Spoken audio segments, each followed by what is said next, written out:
రా కదలిరా బహిరంగ సభలో టీడీపీ అధినేత చంద్రబాబు పాల్గొంటారు. మాజీ మంత్రి అమర్నాథ్ రెడ్డి నేతృత్వంలో జీడీ నెల్లూరు టీడీపీ ఇన్ఛార్జ్ విఎం దామస్ పర్యవేక్షణలో ఏర్పాట్లు జరుగుతున్నాయి.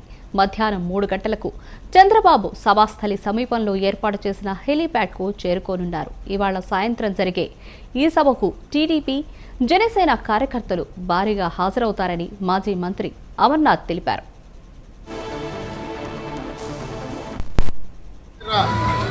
బహిరంగ సమావేశానికి ఏర్పాట్లన్నీ కూడా ముమ్మరంగా బ్రహ్మాండంగా కూడా జరుగుతూ ఉన్నాయి. అన్నీ కూడా దాదాపు పూర్తిగా వచ్చాయి. దాదాపు 1,500,000 నుంచి 2 లక్షల మంది వస్తారని ఎక్స్పెక్ట్ చేస్తున్నాం. ఈ కార్యక్రమాన్ని జాతీయ పార్టీ అధ్యక్షుల వారు చంద్రబాబు నాయుడు గారు రేపు మధ్యాహ్నం ఇక్కడికి వస్తున్నారు. 2 గంటలకు ఈ సమావేశం ఇక్కడ మొదలు కాబోతోంది.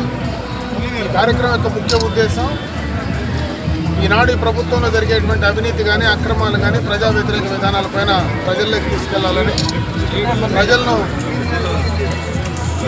దీనిపైన మోటివేట్ చేయాలనే ఉద్దేశంతో కూడా ఈ కార్యక్రమం తీసుకోవాలి.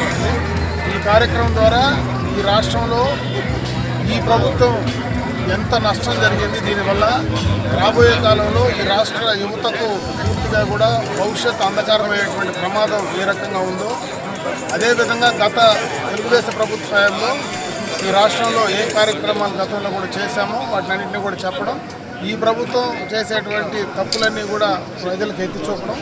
రేపు రాబోయే ఎన్నికల్లో తెలుగుదేశం పార్టీ, జనసేన కలిసి ఈ రాష్ట్రంలో పోటీ చేయబోతున్నాయి. దీనికి ప్రజల్లో ఉండేటువంటి ప్రతి ఒక్కరిని, తెలుగుదేశం పార్టీ నాయకులు, కార్యకర్తలను, అదేవిధంగా చిత్తూరు జిల్లా ప్రజానీకాన్ని కూడా కోరుకోవడం జరుగుతుంది. 50 నుంచి 70,000 ఓట్ల మెజార్టీతో మేము గెలుస్తాము కాబట్టి మంచి ప్రభుత్వం తీసుకొస్తాము.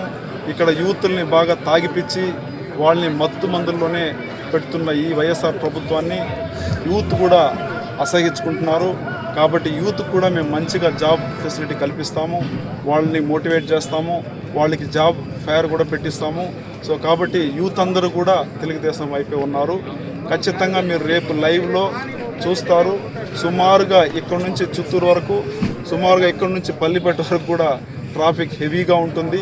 సుమారుగా ఇది ఒక పండగలాగా జరుగుతుంది. మేమందరూ కూడా 1000 కళ్ళతో చంద్రబాబు నాయుడు వస్తారని చెప్పి రాకతో ఎదురు చూస్తున్నాము.